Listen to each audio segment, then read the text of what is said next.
So you're going to have surgery soon and you're wondering how you're going to manage your pain relief after you come home from hospital. Well, in this video, I am going through the Pain Medicine Discharge Plan that has been produced by the Australian Society of Anaesthetists, with many thanks to the Opioid Stewardship Working Party and St Vincent's Hospital in Sydney. Firstly, you can find this document on the ASA website. Today, we're going through the Pain Medicine Discharge Plan. I encourage you, I don't mind if you bring this form with you to the hospital and ask me to fill it out so that you have written information for when you go home. So here's what the blank form looks like.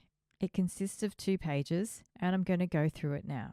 At the top of the page is room for your anaesthetist to put your patient label or your sticker on so that we know that this plan was written specifically for you. If they don't have a sticker, then they can write in your details. I've made up a patient today. Her name is Mary Smith and she's 43 years old. The next part confirms what this plan is for in terms of the date and the type of surgery that you've had. So in this hypothetical example, Mary Smith has had a knee reconstruction and she's going to be discharged from hospital on the 18th of August, and she's got a wonderful GP called Dr. Amazing. Underneath this bit, there are 2 tick boxes. And this gives an indication of whether you're going to need to be reviewed by your GP and need further pain relief. For most minor surgeries, it's unlikely that you're going to need any further strong pain medication. The bottom half of the first page is divided into 2 sections. There's this green section and this red section. Now, in the green section, these are the medications that we'd like you to take regularly. So I've suggested to Mary Smith that she should have Panadol, 2 tablets 4 times a day, maximum of 8 a day, and take them for a week. And normally what I say to my patients is take them around the clock, whether you think you need them or not, whether you think they're doing anything or not, just take them for that first week. And you might not need to take them as often. And then for Mary Smith, I've also wanted to take an anti-inflammatory medicine. Now, some people can't take anti-inflammatories because they might upset their stomach or that might trigger their asthma. So not everyone will be prescribed an anti-inflammatory. In this case, I've recommended she takes ibuprofen, 200 milligram tablet strength, and to take 1 to 2 of those 3 times a day. And I've suggested that she should take these for 3 days, again, around the clock, whether she thinks she needs them or not, whether she thinks they're working. Just take them for the first 3 days and then review them. And because they can cause a bit of stomach upset, I said have them with food. Again, every anaesthetist is different and they might have a different way of prescribing these medications, so go with what your anaesthetist has prescribed. The medications included in this red box are to be taken if they are needed. This is where the stronger pain medicines are. So only take them if needed. Don't take them strictly around the clock like you can with paracetamol and with an anti-inflammatory medicine. So some examples in here are tapentadol, tramadol, or oxycodone. And you shouldn't take all 3. In fact, you shouldn't really take 2 of these in combination, unless it's been specifically discussed with you and prescribed. So in this case, I've crossed out the tapentadol and tramadol. I would like Mary Smith to have oxycodone, and I've recommended she can take 1 of these 4 times a day. And again, she'd probably need them for the first 3 days, and after that, I'd be surprised if she need them for any longer. And so at the top of the second page, it says that I've only given her 10 oxycodone tablets to go home with. There's some points here. So all of these medications in the red box are in the opioid family, which means they're in the same family as morphine. So all of the medications in that group can cause constipation. So to prevent that, I suggest that you eat foods with more fiber. Some examples of foods that are high in fiber are whole fruits and vegetables. So things like eating a whole apple or carrots. Oats are also high in fiber. Bananas, broccoli, Brussels sprouts, spinach, those sorts of things. So I encourage you to eat foods that are high in fiber, as well as drink enough water. The other thing that can help with constipation is keeping yourself moving, and that can also be a good way of helping to manage your pain. There's also the names of some laxatives there that you can buy from the supermarket or pharmacy. Ideally, we'd like to see you manage this with a good healthy diet, drinking enough water, and some gentle walking and exercise. Now, some important points, especially with the opioids, the morphine-like medicines, please keep them in a safe place. Certainly don't keep them in a place where young children or pets can find them. They are dangerous for animals and young children.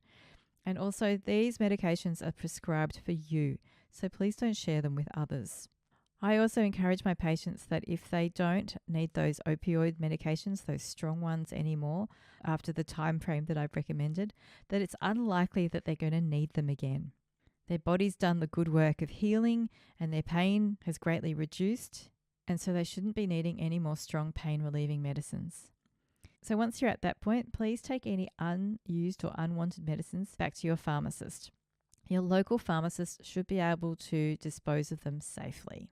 Please don't flush them down the toilet or sink because the fish don't like them either and they do pollute our waterways. Also, please don't throw them in the bin because you don't want them going into landfill either. In the next part of the document, on the bottom half of page 2, we have some helpful tips to help manage pain that don't involve taking medications. I grouped these tips into 3 big categories.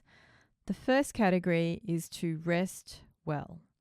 So make sure that when you're in bed or on the couch, wherever it is that you are resting, that you are comfortable and that you are well supported, particularly according to the type of surgery that you've had. So in this case, for Mary, who's had knee surgery, she might want to elevate her knee. So certainly have a chat with the nurses in the hospital and your surgeon about what is your most comfortable position that you should be resting in for your type of surgery. Whilst you're resting, the other thing that is useful is to consider using hot or cold packs over the site of your surgery. And then finally, while you are resting well, you might think about engaging in some practices such as mindfulness, prayer, or relaxation. Okay, so that's the first tip, rest well. Okay, the next tip is to move well. So again, this will depend on the nature of the surgery that you have had, but as a bare minimum, the thing that you can consider doing is to practice some deep breathing. I recommend this for anyone who's had major surgery and a general anaesthetic. So breathing is the main thing. And then if you are up to it, some gentle walking and increasing how much exercise and activity you do as you continue to recover from your surgery. And the final tip is to use some distractions. Watch some TV or a movie, listen to some music or some more podcasts. I happen to know a few great ones. Or spend some time with friends. Friends are great for helping you get through surgery. So they are the 3 tips that are also helpful for recovering from surgery and managing your pain. They are rest well, move well, and consider using some distractions. And then on the right of the page, there is some very important information, and that is when you should consider contacting your doctor, either your surgeon or your local GP, again, depending on the surgery. If you have pain that has improved since your surgery, and then you find that it's actually starting to get worse and you're needing more medication than has been recommended to you by your surgeon or anaesthetist, then that might be a sign of something else going on. So it's always worthwhile to go and get checked out by your local doctor or perhaps even your surgeon and just asking them whether you should still be in that much pain. The other thing is if you develop a fever or you notice around the wound that there's any swelling or redness, then again, contact your local doctor or your surgeon. There might be a little bit of redness to start with around where the surgery is being performed, but that should tend to get better with time. Again, it will depend on the type of surgery that you've had, and your surgeon should let you know whether to expect something different. And then at the bottom of the page, there's space for your anaesthetist to write down any extra instructions or any extra comments that they might have. In this example, I have just written a reminder to take the anti-inflammatory medication with food and to stop it if it starts causing any stomach upset. So that's been my tip to my hypothetical patient and something I will also often warn my patients about in real life as well. And finally, it's important with any medical document that it is signed and dated. Okay, I hope you find this document useful. As I said, feel free to print it off and take it to your anaesthetist and ask them to fill it out, or your anaesthetist might even provide it for you. If you have any feedback about the document, then we'd love to hear from you. The best place to do that is on the ASA website where you found that document. At the very top, there is an orange button where you can share your feedback. Let us know what you think about this form or any of the resources so that we can continue to make them useful and relevant for you.